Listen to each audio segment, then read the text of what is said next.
তাদেরকে মঞ্চে ডেকে নেব। টিএমসির ডিস্ট্রিক্ট কমিটির মেম্বার, এক্স অঞ্চল সভাপতি নপাড়া অঞ্চল অপূর্ব সিংহ,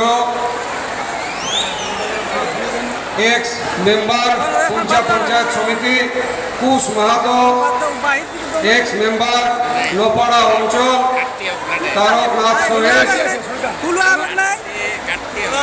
নপাড়া থেকে 20টি পরিবার, ভুতাম থেকে 35টি পরিবার, দামোদরপুর থেকে 15টি পরিবার, গোপালপুর থেকে 15টি পরিবার এবং বাগদা থেকে 5টি পরিবার আজকে তৃণমূল ছেড়ে শুভেন্দুদের হাত থেকে বিজেপি পরিবারে যোগদান করলেন।